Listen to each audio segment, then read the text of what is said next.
সমাদের বিপরীত কি? সানাম মানে মূর্তি, সানাম মানে মূর্তি। জাহেলি যুগে বিশ্বনবীর কাছে যখন সর্বপ্রথম তাওহীদের দাওয়াত আসলো, ওই সময় একটা লোক মূর্তির পূজা করত, মূর্তিটারে খুব দেখভাল করত, যত্ন করত, আদর সোহাগ করত, আর রাত্রিবেলা এটার সামনে মিষ্টি দই হালুয়া সিরা রাইখা কেঁদে কেঁদে মনের জ্বালার কথা মূর্তির কাছে কইত। সে ভাবতো এটাই আমার বড় খোদা। সে কি ভাবতো? এটারে বললেই এটাই আমার বিপদ থেকে মুক্তি দিবে, আমাকে পরিত্রাণ দিবে, আমাকে সেভ করবে এটা।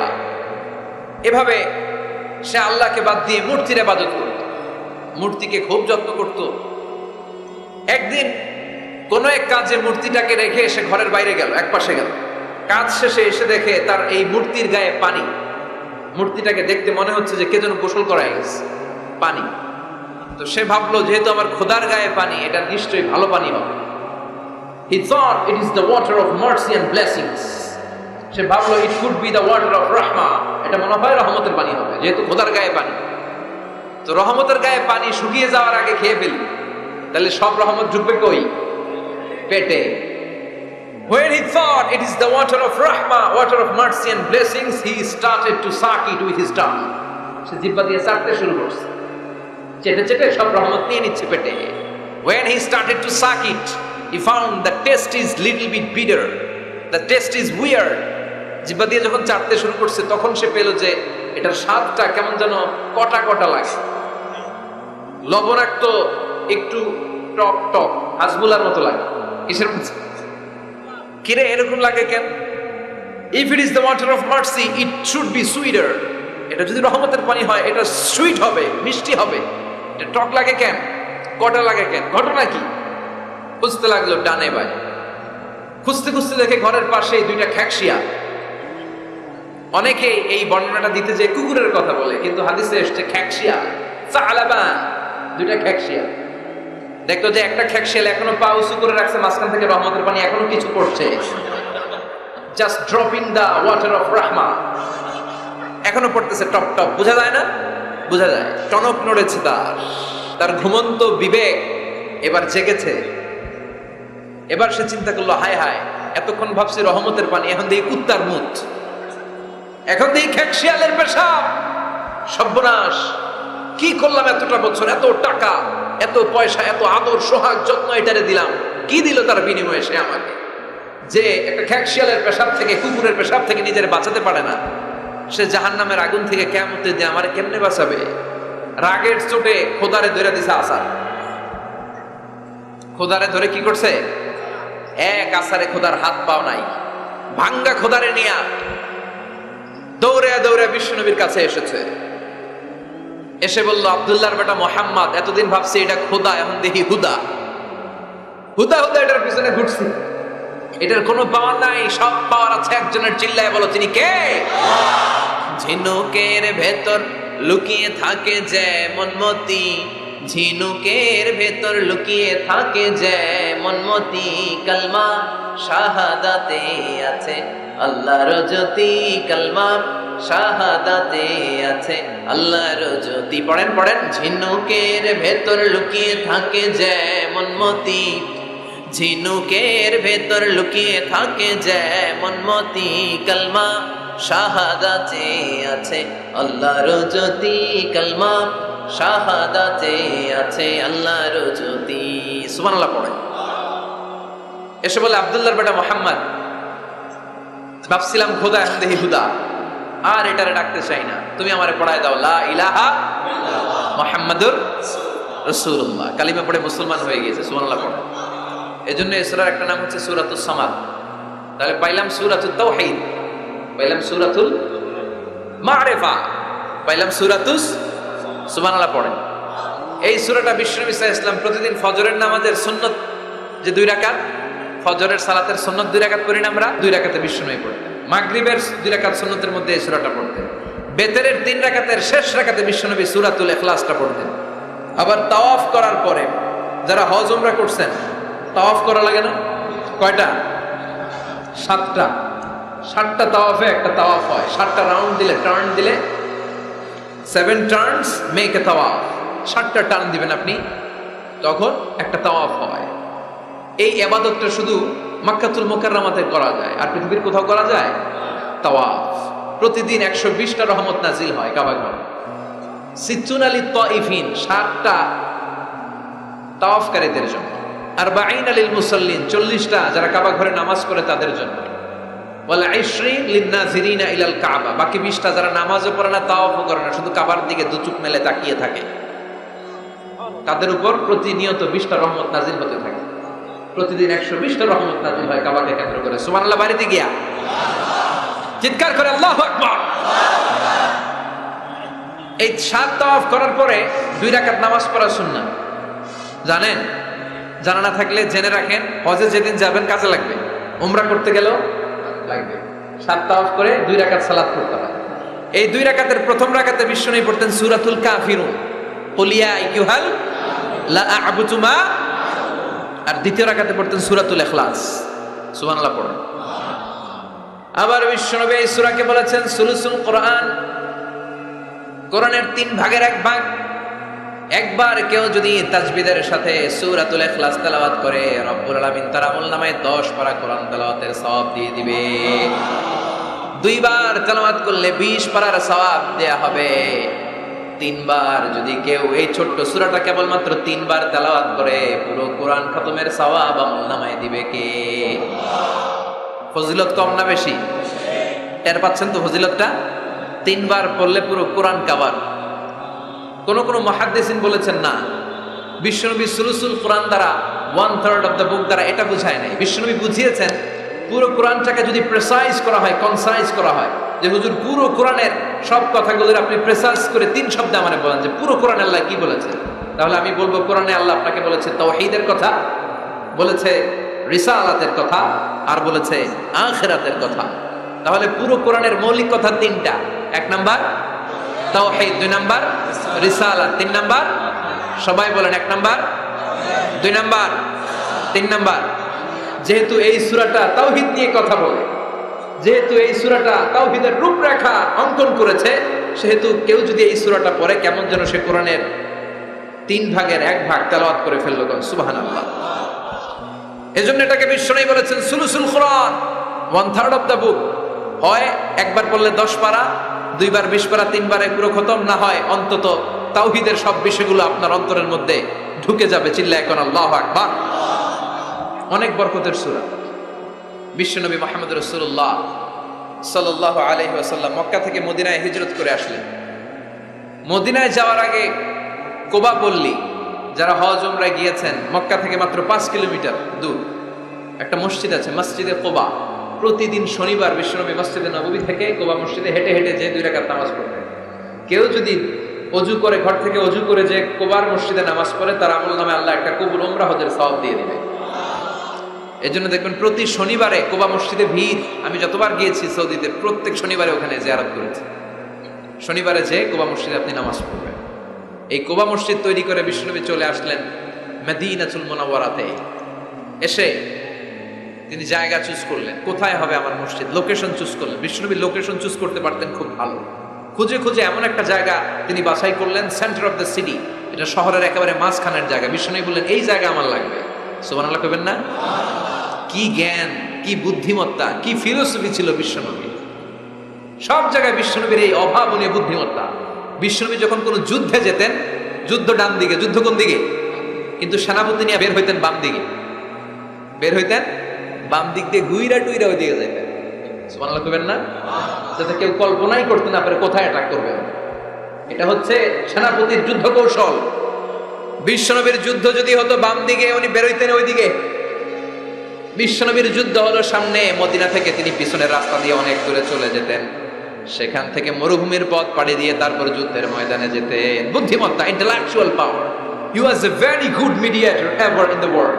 পৃথিবীর সবচাইতে বেশি কূটনৈতিক বুদ্ধি সম্পন্ন মানুষ করে আল্লাহ তাআলা বিশ্বনবীকে বানিয়েছেন। ওয়াজ এ ভেরি গুড মিডিয়েটর। মধ্যস্থতা করতে পারতেন ভালো, সালিস করতে পারতেন ভালো। সালিস আমরা বাংলায় বলি সালিশ, আসলে শব্দটা সালিস, আসানি আসালিস। আমার আপনার মধ্যে ঝগড়া, তো আমি 1 আপনি 2, আরেকজন লাগবে কি 3 নাম্বার, আসালিস। এটাকে বলে সালিশ। সালিশই করতে পারতেন বিশ্বনবী। চমৎকার। স্বামী স্ত্রীতে ঝগড়া হলে মিলাই দিতেন। কত ফাতেমা আর আলীর ঝগড়া মিলাই দিয়েছেন, তার হিসাব নাই। সুবহানাল্লাহ কইবেন না? হি ওয়াজ এ ভেরি গুড মিডিয়েটর, ভালো মধ্যস্থতাকারী ছিলেন। স্ত্রীদের মধ্যেও ঝগড়া লাগতো, বিশ্বনবীর স্ত্রীদের মধ্যেও খুনসুটি হতো, ঝগড়া। বিশ্বনবীর একমাত্র ভার্জিন কুমারী স্ত্রী ছিল আয়েশা রাদিয়াল্লাহু তাআলা আনহা। ওনার বাড়িতে বিশ্বনবীর আরেক স্ত্রী, খুব সম্ভবত হাফসা বা সাফিয়া, কোন বর্ণনা এসেছে পায়েস, কোথাও এসেছে ঝোলওয়ালা তরকারি হাদিয়া নিয়ে আসছে, যে এটা আপনারা দিলাম। আয়েশা তরকারি দেখে রেগে গেলেন, আমার ঘরে তরকারি দিছো কেন, আমি রাঁধতে পারি না? আমি নিজ হাতে রান্না করে বিশ্বনবীরে খাওয়াবো। রেগে মেগে তরকারির ঝোল নিয়ে সাফিয়ার বা হাফসার গালের মধ্যে মেখে দিয়েছে। হাফসা যে বিশ্বনবীর কাছে বলি, ইয়া রাসূলুল্লাহ, কুমারী বউ তো আদর করছেন বেশি, লাই দিয়া কই তুলছেন দেখেন। ও নবী, আমি পায়েস নিয়েছিলাম আর ঝোল করা তরকারি নিয়েছিলাম, ভেবেছিলাম আপনিও খাবেন, আয়েশাও খাবে। আয়েশাকে আমি কি রাঁধতে জানি না, নিয়ে আসলা কেন আমার ঘরে, দিলা কেন? আমি রাঁধতে জানি, নিয়ে যাও। শুধু আমার তরকারিটা প্রত্যাখ্যান করে নাই, তরকারির ঝোল আর পায়েস দিয়ে আমার গালের মধ্যে কসমেটিক্স বানায়া দিছে। এই যে গাল দেখেন, দলিল নিয়ে আসছি, দেখেন কি করছে। বিশ্বনবীর পদ্ধতি ছিল, বিচার কেউ দিলেই he never take any action, he never react anymore. কখনো উনি অ্যাকশনে যেতেন না, উনি দুই পক্ষের কথা শুনতেন। সুবহানাল্লাহ পড়েন। আর আমাদের বিচার করতে গেলে একজনের কথা শুনে আরেকজনের বাস আছে না নাই? বললেন আয়েশারে ডাকো, আয়েশা এমন করেছো? করেছি। কেন করেছো? বলে ইয়া রাসূলুল্লাহ, মাথাটা গরম ছিল, নিজেকে সামলাতে পারিনি গো নবী, সামলাতে পারিনি, আমি ভুল করেছি, আমি স্বীকার করলাম, মাফ করে দেন। বিশ্বনবী বললেন, এবার ঠিক আছে, দুজনের কথা আমি শুনেছি, এবার আমার জাজমেন্ট হচ্ছে কিসাস, মানে যেমন করেছো তেমন, গুতা মারলে গুতা, ঘুষি মারলে ঘুষি, আঘাত করলে আঘাত, ঠিক কিনা? হাফসাকে তুমি যেমনি ঝোল মাখিয়ে দিয়েছো, হাফসা তুমিও বাটি থেকে ঝোল নিয়ে আয়েশার গালে পলিশ করে দাও। হাফসাও সুযোগ পাইয়া ঝোল নিয়ে মাইখা দিছে। এবার দুইজনের গালে কসমেটিক্স। বিশ্বনবী মুচকি হাসলেন, আরশের উপর থেকে খুশি হয়ে গেল কে? আল্লাহ। এটা হচ্ছে বিশ্বনবীর বিচার করার বুদ্ধিমত্তা। হি ওয়াজ এ ভেরি গুড মিডিয়েটর। ঝগড়া লাগলেই, বুখারীতে একটা চ্যাপ্টার আছে, চ্যাপ্টারের নাম হচ্ছে ইযহাবু বিনা নুসলিহ বাইনাহুম। চ্যাপ্টারের নাম আমাকে নিয়ে চলো, আমি মিলাইয়া দিব। চ্যাপ্টারের নাম কি? আমাকে নিয়ে যাও, আমি মিলাইয়া দিয়ে আসবো। কত জায়গায় যে বিশ্বনবী যে মিলাইয়া দিয়ে আসতেন। মক্কা থেকে তিনি যখন মদিনায় এসছেন, মদিনার দুইটা গোত্র ছিল, আউস আর খাজরাজ। এদের এই দুই গোত্রের মধ্যে 100 বছরের মারামারি, 120 বছরের যুদ্ধ, কেউ থামাতে পারে না। থামাতে পারবে কি করে? বাবা যখন মারা যায়, ছেলেরা বলতে আমারে মারছিল, তোরাও মারবি। কেউ যখন ইন্তেকাল করে ওসিয়ত করে যেত, আমারে কোপাইছে, তোরাও কোপাবি, কোপায়া সাইজ করে ফেলবি। তো সবাই সবার রাগ আর ঝাল মেটানোর জন্য এরকম ছেলে মেয়েদেরকে ওসিয়ত করে যেত যে এই যুদ্ধ যেন বন্ধ না হয়, আমার প্রতিশোধ তুই নিবি বাবা। এরকম ডাকাইতে ছিল কাছে নাই, দাও দাও করে আগুন শুধু জ্বালাতে চায়। 120 বছরের যুদ্ধ কেউ থামাতে পারে না। বিশ্বনবী মক্কা থেকে মদিনায় হিজরত করলেন। মদিনায় যে উভয় পক্ষরে নিয়ে বসলেন, উভয় পক্ষের সব কথা শুনলেন। এরপরে কথা শোনার পরে মাত্র 7 দিনের ব্যবধানে বিশ্বনবী 120 বছরের যুদ্ধ মিটায় দিলেন।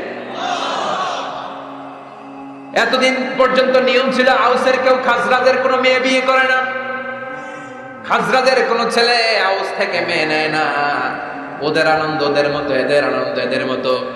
এই মিলিয়ে দেওয়ার পর থেকে আউস আর খাজরাজের মধ্যে বিয়ে করানোর ধুম পড়ে গেল। এরা কুরবানির গোশত নিয়ে আউসের এরা খাজরাজের বাড়িতে দিয়ে আসে, খাজরাজের এরা আবার ওট জবাই করলে বড় রান দিয়ে আসে আউসের কাছে। সুবহানাল্লাহ পড়ে। বিশ্বনবী ছিলেন গুড মিডিয়েটর।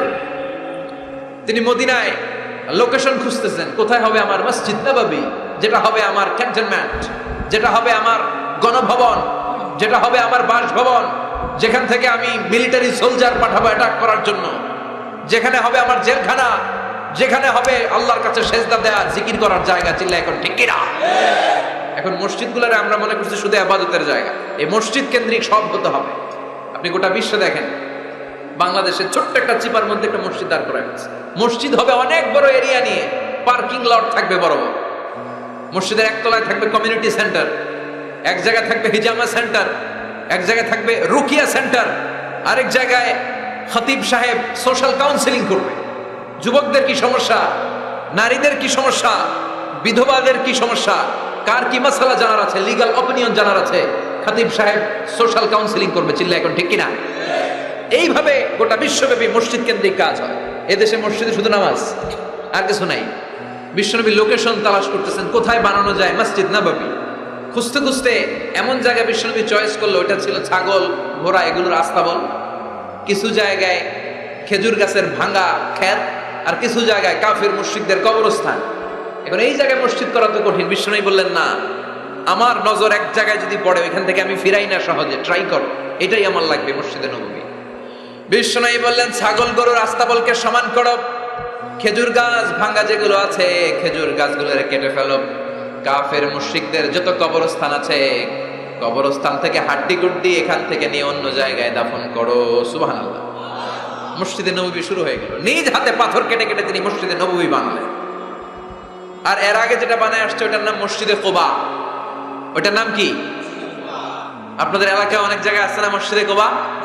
কুমিল্লাতে একটা আছে, আছে না? 2 জায়গায়। এই মসজিদে কুবাতে বিশ্বনবী সাল্লাল্লাহু আলাইহি ওয়াসাল্লাম এক সাহাবাকে ইমাম বানায় দিয়ে আসলেন। উনি ইমামতি করে ওই মসজিদ, আর বিশ্বনবী ইমামতি করে মসজিদ নববীতে।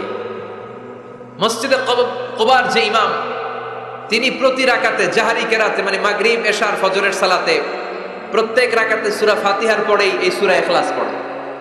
শুনতেছেন? প্রত্যেক রাকাতে সূরা ফাতিহার পরে কি পড়ে? ইখলাস। মাগরিবের প্রথম রাকাতেও ইখলাস, দ্বিতীয় রাকাতেও ইখলাস, এশার প্রথম রাকাতে ইখলাস, দ্বিতীয় রাকাতেও ইখলাস। ইখলাস পরে এরপর অন্য একটা সূরা পড়ে, কিন্তু শুরু করে ইখলাস দিয়ে। ফজরের প্রথম রাকাতেও ইখলাস, দ্বিতীয় রাকাতেও। মুসল্লিরাকে পাইছি কি? পাইছি কি? খালি ইখলাস, খালি ইখলাস। যে ধরছে, আপনি পাইছেন কি বলেন? ইমাম সাহেব বলে, কিছুই পাই নাই, আমার মন চায় আমি পড়ি, তোর মন চাইলে তুই পড়, নাইলে যা। তোর কমিটির সভাপতি সেক্রেটারি এই মসজিদের ইমাম হিসাবে আমার নিয়োগ দেয় না, নিয়োগ দিয়েছে বিশ্বনবী। আমার নিয়োগ যদি বাতিল করতে হয় লাগবে বিশ্বনবীরে তুই ভাগ। তোমার মনে চাইলে পড়ো, নাইলে অন্য মসজিদে পড়ো, যাও মিয়া। এটা তো সভাপতির সেক্রেটারির নিয়োগ দেওয়া মসজিদ না, এটা নিয়োগ দিয়েছে বিশ্বনবী, ঠিক কিনা? নিয়োগ বাতিল করলেও কে করবে? বিশ্বনবী। সবাই বিশ্বনবীর কাছে যে বললো, ইয়া রাসূলুল্লাহ, এমন ইমাম আপনি দিয়ে আসছেন, উনি ইখলাস ছাড়া আর কিছু করেন। বিশ্বনবী বললেন, তাই নাকি? এমন করে কেন? ডেকে আনো। ডেকে আনা হলো। বিশ্বনবী বললেন, ওরে সাহাবী, ঘটনা কি হাসা? কয় হাসা। প্রতি রাকাতে সূরা ইখলাস পড়ো, তোমার কি কোরআন থেকে অন্য কোন সূরা মুখস্থ নাই? সাহাবী বলে, নবী, সব মুখস্থ আছে, কিন্তু এই সূরাটা আমার পড়তে ভালো লাগে, কারণ ফিহি সিফাতুর রহমান, এই সূরার ভেতরে আমার আল্লাহর পরিচয় আছে গো নবী। আমার আল্লাহর পরিচয়টা খুব সুন্দর করে দেয়া, আমার রবের কথা এই সূরার পরতে পরতে পাওয়া যায়, এজন্য এই সূরাটা পড়তে আমি বড্ড ভালোবাসি। বিশ্বনবী বললেন, ইমামতি যাবে না, তোরটা পার্মানেন্ট হয়েছে। আল্লাহু আকবার। তোর ইমামতি পার্মানেন্ট করে দিলাম, যেমনে পড়াইতি এমনিই পড়াবি। প্রতি রাকাতে এই সূরাতুল ইখলাস তুমি পড়ো, সমস্যা নাই। এই যে তুমি সূরাতুল ইখলাস পড়ো, সূরাতুল ইখলাসকে ভালোবাসো, আল্লাহ বলেছেন এই ইখলাসের ভালোবাসার কারণে কিয়ামতের দিন আল্লাহ তোরে জান্নাতে ঢুকায়া দিবে। ইখলাসের ভালোবাসার কারণে আনতা মিন আহলিল জান্নাহ, তুমি জান্নাতে যাবা। হুব্বুকা ইয়াহা ইউদখিলুকাল জান্নাহ, এই সূরার ভালোবাসায় তোমার জান্নাতে ঢুকায়া দিবে। সুবহানাল্লাহ পড়েন। এজন্য সূরা বেশি বেশি পড়তে রাজি আছেন তো? বিশ্বনবী তাবুকের যুদ্ধে গেলেন। তাবুকের ময়দানে বিশাল যুদ্ধের ময়দান। বিশ্বনবী 30,000 সৈন্য নিয়ে গিয়েছেন, আর খ্রিস্টানদের সৈন্যদের সংখ্যা হচ্ছে প্রায় 40,000। কিন্তু বিশ্বনবী যুদ্ধে এসেছেন শুনে খ্রিস্টান বাদশা দৌড়, সৈন্যবাহিনী নিয়ে সব পালায় গেছে। যুদ্ধ ছাড়াই বিশ্বনবীর বিজয় দিছে কে? বিশ্বনবী তো মহা খুশি, আল্লাহর শুকরিয়া আদায় করলেন। যুদ্ধের ময়দানে বিশ্বনবী দাঁড়িয়ে আছেন, হঠাৎ দেখলেন সাইয়েদনা জিবরাইল আকাশ থেকে জমিনে নেমে আসছে। জিবরাইলকে আল্লাহ তাআলা 600 পাখা দিয়েছিলেন। সহিহ মুসলিমের বর্ণনা, রাআ রাসূলুল্লাহি জিবরিলা ওয়া লাহু 600 জানাহ। 600 পাখা। কয়শো? 600 পাখা মেলে সাইয়েদনা জিবরাইল নেমে আসছেন। ওনার পাখার কারণে সূর্যের আলো পৃথিবীর মধ্যে পড়তে বাধা সৃষ্টি হচ্ছে। অন্ধকার দেখে বিশ্বনবী তাকিয়ে দেখে জিবরাইল একা না, জিবরাইলের সাথে হাজার হাজার ফেরেশতার বহর। বিশ্বনবী বললেন, কত ফেরেশতা এসেছে? কয় 1,40,000। সাইয়েদনা জিবরাইল বললেন, ও নবী, আপনি যুদ্ধের ময়দানে আল্লাহর শুকরিয়া করেন, আর ওই মদিনাতে আপনার কলিজার টুকরা সাহাবী মুআবিয়া ইবনে মুআবিয়া আল মুজানি একটু আগে শেষ নিঃশ্বাস ত্যাগ করেছে গো নবী। বিশ্বনবী পড়লেন ইন্না লিল্লাহি ওয়া ইন্না ইলাইহি রাজিউন। সাইয়েদনা জিবরাইল বলেন, নবী এইমাত্র মুআবিয়া ইবনে মুআবিয়া আল মুজানি দুনিয়া থেকে বিদায় নিয়েছে, আপনি কি তার রূহের মাগফিরাতের জন্য গায়েবানা জানাজা পড়বেন না? বিশ্বনবী বললেন, অবশ্যই পড়ব। সাহাবাদের মধ্যে ঘোষণা দিয়ে দিলেন, সবাই ওযু করে আসো। যুদ্ধের ময়দানে আল্লাহ আমাদেরকে বিজয় দিয়েছে, আর খবর পেলাম মদিনাতে আমার সাহাবা মুআবিয়া ইন্তেকাল করেছে। মুআবিয়ার রূহের মাগফিরাতের জন্য আমরা গায়েবানা জানাজা পড়ব। পড়েন সুবহানাল্লাহ। গায়েবানা জানাজা কি বুঝেন? লাশ থাকে না সামনে, লাশ নাই, 4 তাকবীর, এটা আপনি পড়তে পারেন, এটা আপনি পড়তে পারবেন। লাশ নাই কিন্তু তার জন্য দোয়ার জন্য পড়তে পারবেন। জানাজা মানেই দোয়া, দোয়া লিল মাইয়িত। 4টা তাকবীর, আপনি অনেক দোয়া করছেন এই মরা লাশের জন্য। এটা তো অর্থ তো বোঝে না, এই জন্য জানাজার পরে আবার হাত তুলে দোয়া করা লাগে আমাদের, কারণ কি দোয়া করছে এটা বুঝি নাই। বুঝলে কিন্তু আর লাগতো না, ঠিক কিনা? বিশ্বনবী সাহাবাদের নিয়ে দাঁড়ালেন, লম্বা লম্বা কাতার হলো। সাহাবীদের কাতারের শেষে সাইয়েদনা জিবরাইল 1,40,000 ফেরেশতাদেরকে নিয়ে জানাজায় শরীক হলেন। বিশ্বনবী 4 তাকবীর দিয়ে জানাজা পড়লেন, আল্লাহু আকবার, আল্লাহু আকবার, আল্লাহু আকবার, আল্লাহু আকবার। 4টা তাকবীরের মধ্য দিয়ে জানাজা শেষ করলেন। বিশ্বনবী তাকিয়ে দেখে সাহাবাদের পেছনে 1,40,000 ফেরেশতা দাঁড়িয়ে জানাজায় শরীক হয়েছে। বিশ্বনবী বললেন, জিবরাইল, কোনদিন তো এত ফেরেশতা নিয়ে কারো জানাজায় শরীক হতে দেখি নাই। ঘটনা কি? কি এমন আমল ছিল আমার মুআবিয়ার, যে আমলের কারণে মুআবিয়ার নামটা আল্লাহর আরশে চলে গিয়েছে? 1,40,000 ফেরেশতার বহর নিয়ে তুমি জানাজায় শরীক হয়েছো। কি এমন গোপন আমল ছিল আমার মুআবিয়ার, আমারে বলো। সাইয়েদনা জিবরাইল বললেন, নবী, আপনার মুআবিয়া বিশেষ একটা আমল করত। বিশ্বনবী বললেন, কি সেটা? সাইয়েদনা জিবরাইল বলে, আপনার এই সাহাবী কাইমান আও কাঈদান, জালিসান আও মাশিয়ান, উঠতে বসতে চলতে ফিরতে সব সময় আপনার এই সাহাবী পড়তে থাকতো, কুল হুয়াল্লাহু আহাদ, আল্লাহুস সামাদ, লাম ইয়ালিদ ওয়া লাম ইউলাদ ওয়া লাম ইয়াকুল লাহু কুফুয়ান আহাদ। পড়েন সুবহানাল্লাহ। উঠতে বসতে চলতে ফিরতে সব সময় এই সাহাবীর একটা অভ্যাস ছিল, উনি কুল হুয়াল্লাহু আহাদের উপর আমল করত। বেশি বেশি সূরাতুল ইখলাস পড়তো। পড়তে রাজি আছেন? আজ থেকে বেশি বেশি সূরাতুল ইখলাসের উপর আমল বাড়ানোর দরকার আছে না নাই? বিশ্বনবী প্রতিদিন সকালবেলা, সন্ধ্যাবেলা, ওয়া ইনদামা ইয়াযহাব ইলা ফিরাশি, আর রাতে যখন বেডে ঘুমাতে যেতেন, হাত দুইটা এরকম করতেন, করে তিনি সূরাতুল ইখলাস পড়তেন, সূরাতুল ফালাক পড়তেন, সূরাতুন নাস পড়তেন। এই 3টা সূরা পড়তেন। এই 3টা সূরাকে একসাথে বলে 3 কুল। কি বলে? কুল আস-সালাসা। কারণ এই 3টা সূরার শুরুতে কুল আছে না নাই? 3 কুল পড়ে বিশ্বনবী হাতের মধ্যে ফু দিতেন। ফু দিয়ে মাথা থেকে শুরু করে মুছতে মুছতে মুছতে মুছতে পা পর্যন্ত মুছতেন, হাত মুছতেন, সারা দেহের যতটুকু সম্ভব বিশ্বনবী সারা দেহের মধ্যে এই 3 কুল পড়া হাত দুইটা দিয়ে সারা দেহের মধ্যে বিশ্বনবী হাত বুলিয়ে দিতেন, মেসেজ করে দিতেন, সুবহানাল্লাহ। সকালে, সন্ধ্যায়, আর রাতের বেলা বিছানায় গেলে। এটা protection from all the bad আইস। যত হিংসুক চক্ষু আছে, যত ভূত পেতনি আর শয়তানের অনিষ্ট আছে, সব থেকে আপনাকে রক্ষা করবে কে? এজন্য প্রতিদিন এগুলো পড়বেন। কি কি পড়বেন? এরকম হাত দুইটা মিলায়া সূরা ইখলাস, সূরা ফালাক, সূরা নাস, 3টার বলে একসাথে 3 কুল। কি বলে? আজকে থেকে এটার আমল করা যাবে। মা আয়েশা যখন অসুস্থ হতেন, বিশ্বনবীর কাছে যে বললেই বিশ্বনবী বলতেন, আয়েশা, হাত দুইটার একসাথে করো, সূরা ফালাক পড়ো, ইখলাস পড়ো, নাস পড়ো, কুদাও, আর সারা দেহে মেসেজ করো। সুবহানাল্লাহ পড়েন। বিশ্বনবী একবার সেজদায় আছেন। কিসে আছেন? চিল্লায় এখন। সেজদা অবস্থায় লাদাগাতহু আকরাব, একটা বিচ্ছু পোকা এসে বিশ্বনবীর হাতের মধ্যে কামড় দিয়েছে। বিচ্ছু কামড় দিলে খুব আরাম লাগে না? হ্যাঁ, বিষাক্ত, পয়জনাস, ভেনামাস। বিশ্বনবী ব্যথা পাচ্ছেন, প্রচন্ড ব্যথায় বিশ্বনবী অস্থির। বিশ্বনবী বললেন, লাআনাতুল্লাহি আলাল আকরাব, এই বিচ্ছুর উপর আল্লাহর লানত।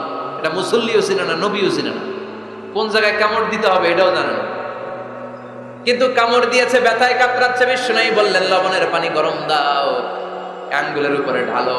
লবণের পানি গরম দিয়ে আঙ্গুলের উপরে ঢালতে শুরু করে দিল। বিশ্বনবী পড়তে আরম্ভ করলো, কুল হুয়াল্লাহু আহাদ, আল্লাহুস সামাদ, লাম ইয়ালিদ ওয়া লাম ইউলাদ ওয়ালাম ইয়াকুল লাহু কুফুয়ান আহাদ। পড়েন সুবহানাল্লাহ। এজন্য ব্যথা পেলে, সাপে কামড়ালে, বিচ্ছু কামড়ালে, বল্লা কামড়ালে, মধুপোকা কামড়ালে কি করবেন? সূরা ইখলাস, সূরা ফালাক, সূরা নাস। আবার বলেন সূরা ইখলাস, সূরা ফালাক, সূরা পড়ে ফু দিবেন। আর রাত্রিবেলা, সকালবেলা ঘুমোতে যাওয়ার আগে হাতের মধ্যে ফুল দিয়ে সারা দেহে মেসেজ। মনে থাকবে না? মাহফিল শেষ, ওয়াজও শেষ, মনে থাকবে তো? আল্লাহ বললেন কুল হুয়াল্লাহু আহাদ। নবী আপনি বলেন আল্লাহ একজন, এক এবং অদ্বিতীয়। আমাদের আল্লাহ কয়জন? একজন হওয়াতে আমাদের জন্য লাভ না লস? কেমনে লাভ? তিনজন চারজন হইলে কইতাম আমগো আল্লাহ চারজন। হ্যাঁ, তিনজন হইলে তিন রকম বলতো, একজনের খুশি করে পারি না। তিনজন হইলে ঝামেলা আছে না নাই? আল্লাহ যদি দুইজন হতো কি হতো? একজন বলতো এতদিন তুমি তোমার মন মতো মহাবিশ্বের সব কিছু পরিচালনা করেছো, আজকে থেকে আমি আমার মন মতো করবো। ঝামেলা আছে না নাই? এতদিন দুনিয়ার মানুষগুলো পায়ে ভর দিয়ে হাঁটতো, হাত দিয়ে খেত, এখন থেকে যতগুলা মানুষ আসবে সব হাতে চলবে আর পা দিয়ে খাবে। আছে না নাই? এতদিন যাবত মেয়েরা গর্ভধারণ করতো তোমার নিয়মে, ছেলেরা কামাই করতো, এখন থেকে পুরুষরা গর্ভধারণ করবে, মেয়েরা কামাই করবে। আছে না নাই? এতদিন তুমি পূর্ব দিক থেকে সূর্য উঠিয়েছো, পশ্চিম দিকে অস্ত দিয়েছো, কালকে থেকে আমার নিয়মে পশ্চিম দিক থেকে সূর্য উঠাবো আমি, পূর্ব দিকে অস্ত যাবে। কিলাকিলি আছে না নাই? দুইজনের মধ্যে যদি সংলাপ সমঝোতা না হইতো মারামারি আছে না? এজন্য আল্লাহ বলেন লাউ কানা ফীহিমা আলিহাতুন ইল্লাল্লাহু লাফাসাদাতা। মহাবিশ্বে আল্লাহ একজন না হয়ে যদি একাধিক হতো, মহাবিশ্বটা মুহূর্তের মধ্যে ধ্বংস হয়ে যেত। ঠিক কি না? এজন্য আল্লাহ একজন হওয়াতে আমাদের লাভ হয়েছে। তিনজন হইলে তিন রকম কথা কইতো। ঠিক কি না? একজন বলতো আমারে বেশি ডাকস না কেন, ওরে ডাকস কেন? একজন বলতো ওরে ডাকস, আমারে ডাকস না কেন? ওর জিকির করলি, আমার নামের জিকির করলি না কেন? ওরে খুশি করতে চাস, আমারে করস না কেন? ভেজাল হইতো না? এখন একজন, মারলেও আসি, কাটলেও আসি, বাঁচলেও আসি, একজন। সুবহানাল্লাহ পড়েন। এটা সহজ হয়ে গেছে। এজন্য আল্লাহ বললেন কুল হুয়াল্লাহু। সবাই বলেন কুল হুয়াল্লাহু আহাদ। মানে এক বা একক। আল্লাহর কোনো শরীক নাই, তার কোনো সাথী নাই, তার কোনো বন্ধু নাই, তার কোনো বাবা নাই, তার কোনো পিতা নাই। তিনি বলেন আহাদ। আহাদ হচ্ছে আল্লাহর চমৎকার একটা নাম। সাইয়েদনা বেলাল রাদিয়াল্লাহু তাআলা আনহুকে ঈমান আনার জন্য অত্যাচার শুরু করা হলো। এমন কোনো মাইর নাই তারা দেয়া হয় না, পিটিয়ে পিটিয়ে রক্তাক্ত করে জমিনে ফেলে রাখা হতো, পিটিয়ে গোশত হাড্ডি থেতলে ফেলা হতো। প্রচন্ড মরুভূমির গরম বালুর মধ্যে ওনাকে শুইয়ে রেখে পেটের উপরে পাথর চাপা দেয়া হতো। বলতো এবার জিকির কর লা ইলাহা ইল্লাল্লাহ। বেলাল আর জিকির করতে পারে না, লা ইলাহা ইল্লাল্লাহ শ্বাস বেরোয় না, শ্বাস যেটা ঢুকায় বের করতে পারে না, শ্বাস নিতে পারে না, লা ইলাহার আওয়াজ আর মুখ দিয়ে বের হয় না। এবার বেলাল ছোট্ট করে আল্লাহর ডাকে পড়ে আহাদ। কি পড়ে? আরো জোরে পড়েন। এজন্য আল্লাহ বললেন কুল হুয়াল্লাহু আহাদ। তিনি এমন আল্লাহ, তিনি হলেন আহাদ। আহাদ ছিল বেলালের জিকির। ঠিক কি না? এখন আজান আছে কিন্তু বেলালের রূহ নাই, মানুষ আছে কিন্তু সেই ঈমান নাই। চিল্লা এখন ঠিক কি না? আজ সেই কোরআন আছে, হাদিস আছে, সেই ঈমান আরে মানুষ নেই, সেই আলী হায়দারে উসমান নেই। আজানের ধ্বনি আছে আগেরই মতোই, আজানের ধ্বনি আছে আগেরই মতোই, বেলালের সেই রূহ নেই, বেলালের সেই রূহ নেই। আজ সেই কোরআন আছে, হাদিস আছে, সেই ঈমান আর মানুষ নেই, সেই আলী হায়দারে উসমান নেই। ফলসফা আছে আগেরই মতোই,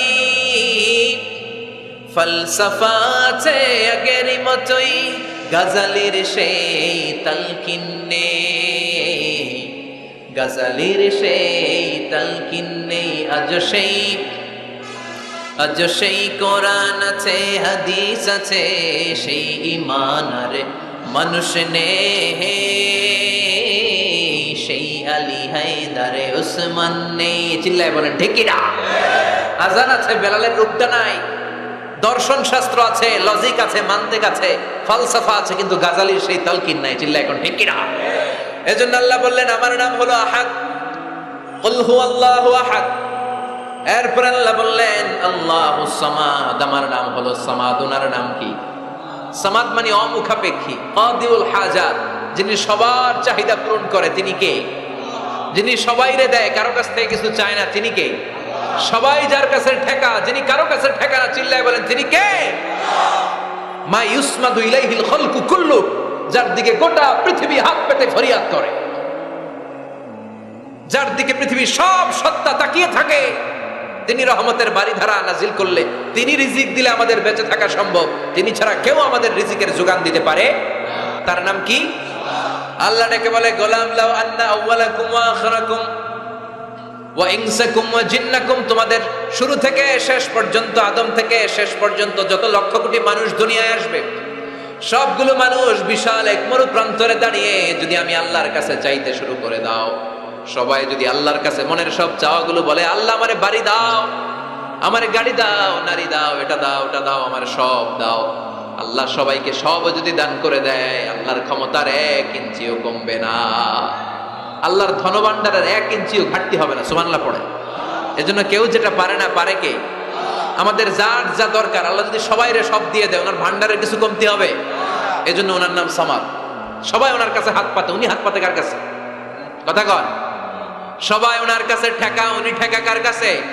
এজন্য আল্লাহ বললেন কুল হুয়াল্লাহু আহাদ আল্লাহুস সামাদ লাম ইয়ালিদ ওয়া লাম ইউলাদ ওয়া লাম ইয়াকুল লাহু কুফুয়ান আহাদ। লাম ইয়ালিদ ওয়া লাম ইউলাদ, তিনি জন্ম দেয়ও নাই, জন্ম নেয়ও নাই। সুবহানাল্লাহ পড়ে।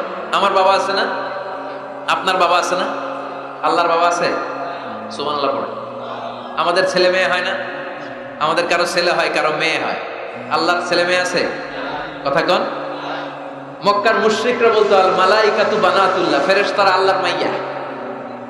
কি কইতো? ফেরেশতারা আল্লাহর মেয়ে। আর বলতো সাইয়েদনা উযাইর আলাইহিস সালাম আল্লাহর ছেলে, সাইয়েদনা ঈসা আলাইহিস সালাম আল্লাহর ছেলে, ফেরেশতারা হলো আল্লাহর মেয়ে। আল্লাহ বলে ভুল বললি, লাম ইয়ালিদ ওয়া লাম ইউলাদ। সুবহানাল্লাহ। তার কোনো নসবনামা নাই, আমাদের নসবনামা আছে। আমার নাম মিজান, বাবার নাম আলী আহমদ, দাদার নাম জাইনুল আবেদিন, তার বাবা মাকরাম, তার বাবা অমুক সমুক। আছে না নাই? আপনার নাম কি? আপনার আব্বার নাম কি? তার বাবার নাম হাসিদ আলী, ওনার বাবার নাম? আপনার আব্বার নাম? হ্যাঁ, মমতাজ উদ্দিন। বাবার নাম কেরামত আলী। দাদার নাম খায়া ফলাইছে, মনে থাকে না আমাদের। বিশ্বনবীর বাবার নাম আব্দুল্লাহ, তার বাবার নাম আব্দুল মুত্তালিব, ওনার বাবার নাম হাশিম, ওনার বাবার নাম কিলাব, মুররা, গালেব, ফেহের। এভাবে যেতে যেতে আদনান, যেতে যেতে ইসমাইল, যেতে যেতে ইব্রাহিম আলাইহিস সালাম, যেতে যেতে শীস, যেতে যেতে আদম আলাইহিস সালাম। এটা বিশ্বনবীর নসবনামা, ঠিক কি না? আমাদের নসবনামা থাকে, আমাদের বংশ পরিক্রমা থাকে। আমার নাম অমুক, বাপের নাম অমুক, দাদার নাম অমুক। তো আল্লাহর নাম আল্লাহ, আল্লাহর বাপের নাম কি? আল্লাহর দাদার নাম আছে? আছে। এজন্য আল্লাহ বললেন লাম ইয়ালিদ ওয়া লাম ইউলাদ ওয়া লাম ইয়াকুল লাহু কুফুয়ান আহাদ। আল্লাহু আকবার। ওয়া লাম ইয়াকুল লাহু কুফুয়ান আহাদ, মহাবিশ্বে তার মতো কেউ নাই, তিনি তার মতো। লাইসা কামিসলিহি শাই, কেউ তার মতো নয়, তিনি তার মতো। সুবহানাল্লাহ। তার মতো ক্ষমতায়, তার মতো শক্তিতে, কুদরতে মহাবিশ্বে দ্বিতীয় কোন সত্তা আছে? সৌন্দর্যে আল্লাহর চেয়ে সুন্দর কেউ আছে? কথা কন। দুনিয়া সুন্দর, মানুষ সুন্দর, আসমান সুন্দর, জমিন সুন্দর, সুন্দরে সুন্দরে পাল্লা, জানি না কত সুন্দর তুমি আল্লাহ, জানি না কত সুন্দর তুমি আল্লাহ। পড়ে দুনিয়া সুন্দর, মানুষ সুন্দর, আসমান সুন্দর, জমিন সুন্দর, সুন্দরে সুন্দরে পাল্লা, জানি না কত সুন্দর তুমি আল্লাহ, জানি না কত সুন্দর তুমি আল্লাহ। সুবহানাল্লাহ পড়েন। ইন্নাল্লাহা জামিল ইউহিব্বুল জামাল, আল্লাহ নিজে সুন্দর, আল্লাহ সৌন্দর্যকে পছন্দ করেন। মহাবিশ্বে তার সমকক্ষ কেউ নাই, তার মতো সুন্দর কেউ নাই, ঠিক কিনা? জান্নাতে যারা ঢুকবে in the day of judgement, কিয়ামতের দিন জান্নাতীরা আল্লাহকে দেখতে পাবে। ইন্নাকুম সাতারাউনা রাব্বাকুম আয়ানান কামা তারাউনা হাযাল কমার, বিষ্ণুই বলেন এই যে জলজলে চন্দ্রটা তোমরা যেমনি দেখতে পাও, কিয়ামতের কঠিন ময়দানে বিচার শেষে যারা জান্নাতে যাওয়ার সুযোগ পাবা, তারা চাঁদটা যেমনি দেখো দু চোখ দিয়ে আল্লাহর সেদিন তেমনি দেখতে পাবা। জান্নাতীদেরকে নাজ নেয়ামত সব দেওয়ার পরে আল্লাহ বলবেন, ও জান্নাতীরা, কোরআনে হাদিসে নবীর কাছে আলেমদের মুখে যত নাজ নেয়ামতের কথা শুনেছো সব পাইছো না? সবাই বলবে আল্লাহ পেয়েছি, অনেক মौज मस्ती করেছি, জান্নাতকে মজা লেলো, জান্নাত তোমারই হ্যাঁ, সব পাইছি আল্লাহ সব। এক জান্নাতি হাত তুলে বলবে আল্লাহ একটা পাই নাই। কি পাস না? আমরা এতে পাই নাই।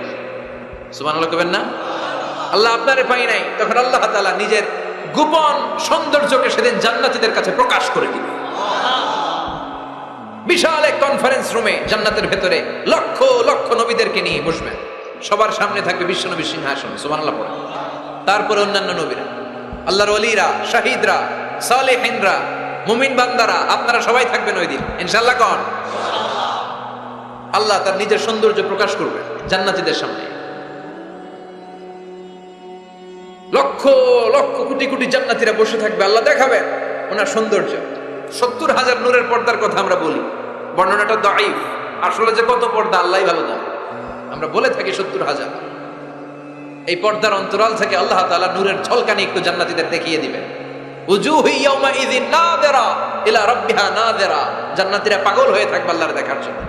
আল্লাহ এক সেকেন্ডের ক্ষুদ্র ভাগ, এক মাইক্রোসেকেন্ড, এক মাইক্রোসেকেন্ডের হাজার ভাগ করলে এক ন্যানো সেকেন্ড, এক ন্যানো সেকেন্ডের জন্য আল্লাহ নূরের ঝলকটা জান্নাতীদের দেখিয়ে দিবে। এক সেকেন্ডেরও কম সময় দেখাবে, দেখিয়েই নাই, কিন্তু এক সেকেন্ডের জন্য কি যে এক ঝলক দেখলো জান্নাতীরা এরকম তাকায় থাকবে। এক তাকানোতে লক্ষ বছর কোটি বছর চলে যাবে, সামনে কিন্তু আল্লাহর নূর নাই। ওই যে এক সেকেন্ড দেখাইছিল, পাগলের মতো তাকিয়েই থাকবে, লক্ষ কোটি বছর গুজরিয়ে যাবে। সুবহানাল্লাহ পড়ে। এজন্য সে আল্লাহ বললেন, কুল হুয়াল্লাহু আহাদু আল্লাহুস সামাদ লাম ইয়ালিদ ওয়া লাম ইউলাদ ওয়া লাম ইয়াকুল লাহু কুফুয়ান আহাদ। কুল হুয়াল্লাহু আহাদ। ও নবী আপনি বলেন আমি এক, আমি অদ্বিতীয়, আমার শরীক নাই। আল্লাহ নামটা এত মজার নাম। দেখেন হাজার হাজার বছর ধরে এই মহাবিশ্বে যত আল্লাহর প্রিয় বান্দারা একটা নামের জিকির করে, নামটা কি? কি নাম? আল্লাহরে প্রাণ থেকে, হৃদয় থেকে একটা ডাক দেন, চিল্লায় পড়েন আল্লাহ। হৃদয় থেকে আল্লাহরে ডাকেন, পড়েন ইয়া আল্লাহ। হাজার বছর ডাকলেও পুরান লাগবে না, পুরাতন মনে হয় না। প্রতিদিনই নিত্য নৈমিত্তিক নামটারে নতুন মনে হয়, ঠিক কিনা? এজন্য আল্লাহ বললেন হুয়াল আউয়াল ওয়াল আখির ওয়াল যাহির ওয়াল বাতিন ওয়া হুয়া বিকুল্লি শাইইন আলিম। প্রথমেও আমি, শেষেও আমি, গোপনেও আমি, প্রকাশ্যেও আমি, ঠিক কিনা? প্রথমে আল্লাহ আল্লাহ, শেষেও আল্লাহ আল্লাহ, আকাশে আল্লাহ আল্লাহ, জমিনে আল্লাহ আল্লাহ। পড়েন, প্রথমে আল্লাহ আল্লাহ, শেষেও আল্লাহ আল্লাহ, আকাশে আল্লাহ আল্লাহ, জমিনে আল্লাহ আল্লাহ। নিখিল জাহান গায়ে গুণগান তারে নামে গায়, আমরাও গাহি তাআলা হামদে বারি তাআলা, হামদে বারি তাআলা, হামদে বারি তাআলা। সুবহানাল্লাহ পড়েন।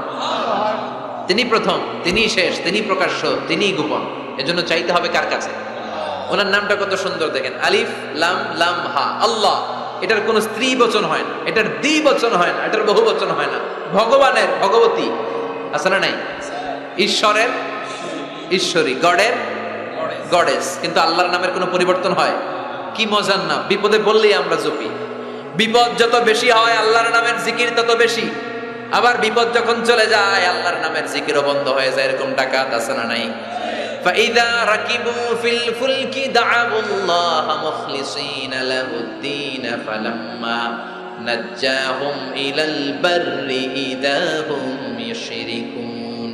আল্লাহ বলেন আমার কিছু কুলাঙ্গার বান্দা আছে যেগুলো বিপদে পড়লে আমার নামের জিকির করে, বিপদ চলে যায় আমি আল্লাহরে গালি মারে। এরকম ডাকাইত আছে না নাই? ভূমিকম্প, আল্লাহ বাঁচাও, ভূমিকম্প নাই, ধুম্মা চলে ধুম, আছে না নাই? তুফানের মধ্যে পড়লে বলে আল্লাহ আমারে বাঁচাও। বজ্রপাতের মাঝখানে পড়লে আল্লাহর ডাকে, আল্লাহ তুমি আমারে বাঁচাও। বজ্রপাত নাই, আল্লাহ নাই। এরকম ডাকাইত আছে না নাই? এটা হচ্ছে মুনাফিকদের কারবার। মুমিনরা সবসময় জিকির করে একজনের, তিনি কে? এজন্য সূরাতুল ইখলাসের প্রথম আয়াত থেকে শিক্ষা হচ্ছে কুল হুয়াল্লাহু আহাদ। হে নবী আপনি বলেন আল্লাহ একজন, আমরা একজনের কাছে যাব, আমরা একজনের কাছে মনের জ্বালা যন্ত্রণা আকুতি চাহিদা সব পেশ করব, আমাদের মনের যা চায় সব দিলেও তার ঘাটতি হবে না। চিল্লা এখন ঠিক কিনা? এরপর আয়াতে আল্লাহ বললেন আল্লাহুস সামাদ, তিনি অমুখাপেক্ষী, গোটা বিশ্বের সবাই আল্লাহর কাছে ফরিয়াদ করে, আল্লাহ কারো কাছে ফরিয়াদ করে না, ঠিক কিনা? এরপরে আল্লাহ বললেন লাম ইয়ালিদ ওয়া লাম ইউলাদ, তিনি কাউরে জন্ম দেন নাই, জন্ম নেন নাই। সুবহানাল্লাহ পড়েন। ওয়া লাম ইয়াকুল লাহু কুফুয়ান আহাদ, তার মতো কেউ নাই। এটা আল্লাহর অস্তিত্বের ব্যাপারে একটা গুরুত্বপূর্ণ আকীদা, খেয়াল রাখবেন। আল্লাহর মতো কেউ হয় না, তিনি তার মতো। তিনি, অনেকে প্রশ্ন করে, কারণ হাদিসে পাওয়া যায় আল্লাহর হাত আছে, ইয়াদুল্লাহি ফাওকা আইদিহিম, ইয়াদুল্লাহি ফাওকাল জামাআ, একসাথে যারা থাকে তাদের উপর আল্লাহর হাত থাকে। তার মানে আমার মতো হাত না, আল্লাহর রহমত থাকে, ঠিক কিনা? আল্লাহ আরশের উপর থাকেন, কেমনে থাকেন এটা আমরা জানি না। এজন্য ইমাম মালিক বলতেন আল ইস্তিওয়া মা'লুম, আল্লাহ যে আরশের উপর আছে এটা আমরা জানি, ওয়াল কাইফিয়াতু মাজহুল, কিন্তু কেমন ভাবে আছেন এটা আমাদের অজানা। ওয়াস সুআলু আনহু বিদআ, এই সম্পর্কে প্রশ্ন করা হচ্ছে বিদআ। এজন্য তাফাক্কুর ফি খালকিল্লাহ ওয়ালা তাফাক্কুর ফিল্লাহ, আল্লাহর সৃষ্টি নিয়ে গবেষণা করো, আল্লাহর নিয়ে গবেষণা করো না। আল্লাহর নিয়ে গবেষণা করতে গেলে তোমার মাথার তারগুলোতে ছিঁড়ে ফেলবে কে? ছিঁড়ে যাবে। তিনি হচ্ছেন আনলিমিটেড, অসীম। অসীমকে নিয়ে যদি সসীম গবেষণা করে ঝামেলা আছে না নাই? এজন্য